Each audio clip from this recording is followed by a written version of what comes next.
আচ্ছা, তোকে আমি একটা কথা জিজ্ঞেস করি, দেশ যদি আমাদের সেকুলারই হয় তাহলে কি নিয়ম সবার জন্য এক হওয়া উচিত নয়? হ্যাঁ, হওয়া তো উচিত, কিন্তু তুই হঠাৎ এমন কথা কেন জিজ্ঞেস করছিস? দেখ, মুসলিমদের মাদ্রাসা আছে, খ্রিস্টানদের চার্চ স্কুল আছে, তাই জন্য তারা ছোটবেলা থেকে নিজের ধর্মজ্ঞান নিতে পারে। কিন্তু হিন্দুদেরটা কোথায়? হিন্দুরা কোথা থেকে নিজের ধর্মজ্ঞান নেবে? এটাই তো আসল প্রশ্ন। আমাদের গুরুকুল প্রায় নেই বললেই চলে, আর আমরা যে স্কুলে পড়াশোনা করি সেখানে ধর্মীয় শিক্ষা দণ্ডনীয় অপরাধ। ধর্মীয় কথা তোলা মানে সেকুলারিজম নষ্ট হয়ে যাবে। কিন্তু অনেকে বলে হিন্দুরা তো সংখ্যাগরিষ্ঠ, তাই তাদের আলাদা কোনো সুবিধার দরকার নেই। সংখ্যাগরিষ্ঠ মানে কি অধিকার থাকবে না? আমাদের গুরুকুল প্রায় নেই। সরকারি যেসব স্কুল সেখানে ধর্মীয় শিক্ষা দেওয়া হয় না, গীতা বেদ উপনিষদ কিছু পড়ানো হয় না।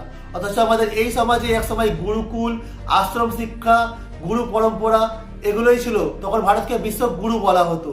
তাহলে হিন্দু বাচ্চারা কোথা থেকে ধর্মীয় শিক্ষা পাবে? ফেসবুক থেকে, হোয়াটসঅ্যাপ থেকে, টিভি সিরিয়াল থেকে? মানে তুই বলতে চাইছিস যে এটা এক প্রকার হিন্দুদের সাথে অবিচার করা হয়েছে? একদম।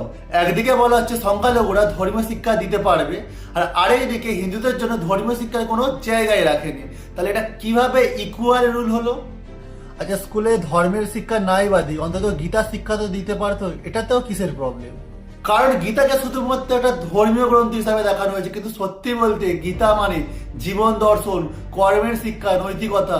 আর এগুলো পড়ানো কি অসাংবিধানিক? তাহলে তুই কি বলতে চাইছিস, সব স্কুলে গীতা বাধ্যতামূলক করা উচিত? না, আমরা কারোর উপরেই জোর করে ধর্ম চাপাতে বলছি না। আমরা শুধু এটাই বলছি যে নিয়ম সবার জন্যই একই হওয়া উচিত।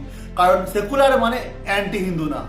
মানে দাঁড়ালো, দেশ সেকুলার হলে সংখ্যালঘুদের জন্য এক নিয়ম, সংখ্যাগরিষ্ঠদের জন্য আরেক নিয়ম, এটা ঠিক নয়। একদম ঠিক।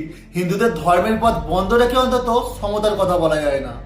তাহলে প্রশ্ন একটাই দাঁড়ালো, হিন্দু হওয়াটা কি অপরাধ? নিজের ধর্ম জানাটা কি সেটাও কি অপরাধ? হ্যাঁ, আমরা সুবিধা চাইছি না, আমরা ন্যায্যতা চাইছি।